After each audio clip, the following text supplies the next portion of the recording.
News. आरंभ एका नव्या पर्वाचा। चोपडा तालुक्यातील एका गावातील तरुणीवर गफूर गबू तडवी याने जीवेठार मारण्याची धमकी देत तिच्याच घरात लैंगिक अत्याचार आणि काहींनी लैंगिक अत्याचार केल्याप्रकरणी पीडितेने दिलेल्या फिर्यादीनुसार बलात्काराचा गुन्हा दाखल करण्यात आलाय। सदरची धक्कादायक घटना शनिवारी उघडकीस आली। या प्रकरणी 4 जणांविरोधात अडावत पोलीस ठाण्यात गुन्हा दाखल करण्यात आला। चोपडा तालुक्यातील एका गावात पीडित तरुणी एकटी असताना संशयित गफूर गबू तडवी याने 3 जानेवारी रोजी मध्यरात्री 2 वाजेच्या सुमारास पीडितेच्या घरात शिरला। त्याने पीडितेला ठार मारण्याची धमकी देत तिच्यावर अत्याचार केले। पुन्हा दुसऱ्या दिवशी तिला यावल तालुक्यातील एका गावात बोलावून घेतले। त्या ठिकाणी सरकारी दवाखान्याचे बांधकाम होत असलेल्या निर्जनस्थळी घेऊन जात तिथे पुन्हा अत्याचार केले आणि तरुणीला एकटे सोडून तो तेथून पसार झाला। 4 रोजी रात्रीच्या सुमारास तरुणी एकटीच असल्याचे दिसतात दारूचा निषेध असलेल्या प्रतीक राजेंद्र कोळी, पंकज कुंभार आणि अमोल कोळी अशा तिघांनी दारूच्या नशेत त्या तरुणीला अगोदर सहानुभूती दाखवली, मात्र त्यांनी देखील तिला जीवे ठार करण्याची धमकी देत तिच्यावर लैंगिक अत्याचार केला। 4 जानेवारीच्या मध्यरात्री घडलेल्या या घटनेप्रकरणी तरुणीने दिलेल्या फिर्यादीनुसार अडावत पोलीस स्टेशनला भादवी कलम 376(1), 376(2)(a), 376, 376(ड), 506, 510 प्रमाणे गुन्हा दाखल करण्यात आला। चौघांना अटक करण्यात आली असून तपास सहाय्यक पोलीस निरीक्षक गणेश बुवा हे करीत आहेत। आरंभ पर्व न्यूज करिता प्रतिनिधी पंकज तायडे, जळगाव। एक पीडितेने पोस्ट लिहून फिर्याद दिली की तिच्यासोबत असं सामूहिक अत्याचाराचे प्रकार झालेला आहे।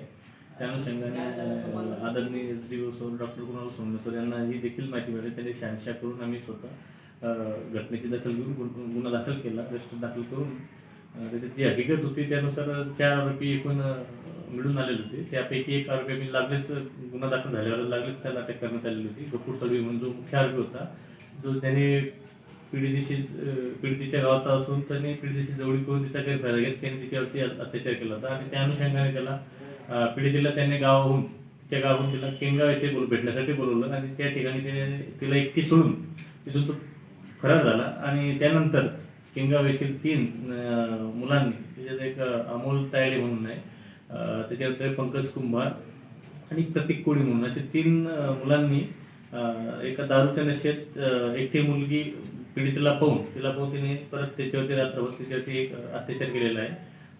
पीडितेने ज्यावेळेस फिर्याद दिली त्यावेळेस ती अनोळखी म्हणूनच होती आणि पीडित त्यांना ओळखत नव्हती।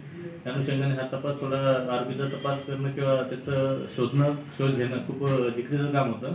परंतु सध्या याच्यामध्ये माननीय SP आणि ॲडिशनल SP असतील, चोपडे सर असतील आणि DPO सर यांच्या मार्गदर्शनाखाली स्थानिक पोलीस शाखेचे आदरणीय नजर पाटील सर यांच्या मदतीने सगळे संपूर्ण टीमने चांगलं सहकार्य केल्याने आम्हाला ते आरोपी 2 सुरतून होते आणि 1 शिर्डीला असे 3 आरोपी घटना झाल्यापासून फरार होते आणि त्याची माहिती देऊन त्यांना संपर्क करून त्या पद्धतीने 3 आरोपींना ताब्यात घेण्यात आलेले आहे। असे एकूण सदर गुन्ह्यामध्ये 4 आरोपी अटक करण्यात आलेली आहे।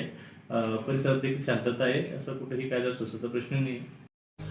पुणे शहरातील आणि जिल्ह्यातील महत्त्वाच्या आणि ताज्या बातम्या पाहण्यासाठी आजच आमच्या आरंभ पर्व न्यूज चॅनलला YouTube वर सबस्क्राईब करा आणि बेल आयकॉन प्रेस करा।